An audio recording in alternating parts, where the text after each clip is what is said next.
La première de mes priorités dans mon métier, ça va être d'accueillir les élèves, notamment les élèves qui sont en souffrance psychologique ou physique, au sein du collège et au sein aussi des écoles maternelles et primaires, où là, ça va être plus du dépistage infirmier, avec un suivi sur toute l'année et même à long terme, tout au long du cycle des élèves. Ensuite, au niveau du collège, ça va être accueillir l'enfant dans sa globalité, par rapport à ses spécificités, bien sûr, et que l'enfant se sente bien, qu'il ait un bien-être général.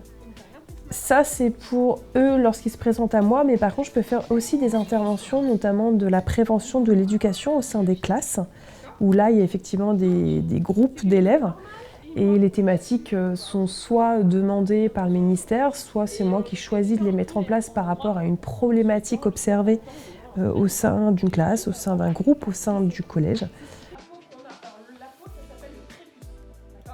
Mon poste est neutre, puisque je ne prends jamais parti des uns et des autres, je suis toujours là pour l'élève et je protège quoi qu'il en soit l'élève. Donc ma priorité reste l'élève.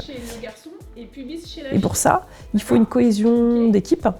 On a besoin tous des uns des autres. Plus on communique, mieux c'est pour l'enfant, mieux c'est pour moi, pour que je puisse travailler.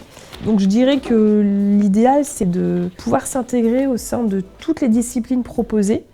Donc le fait de bien communiquer avec eux me paraît essentiel pour mon travail. C'est essentiel d'avoir une infirmière dans un collège.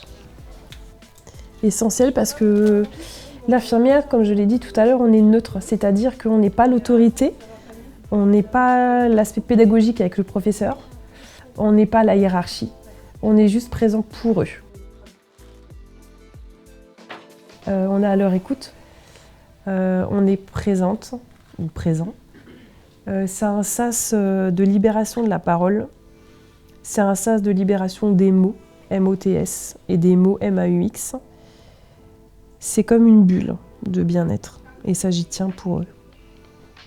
Ça va, mais il ne faut pas parler très très fort, parce que sinon ça lui fait mal aux oreilles. Je dirais qu'il faut être multitâche, s'adapter très rapidement dans tous les domaines. C'est l'avantage d'être dans un petit établissement, c'est qu'on fait un travail plus de fond à long terme, parce que j'ai le temps pour ça. Et je dirais que c'est fatigant, mais très intéressant, reboostant, percutant. Ça apporte tout le temps une dynamique sociale, professionnelle. Et pour moi, c'est équilibrant, c'est quelque chose qui me correspond. En tout cas, moi, c'est celui qui me convient et qui m'équilibre dans mon quotidien.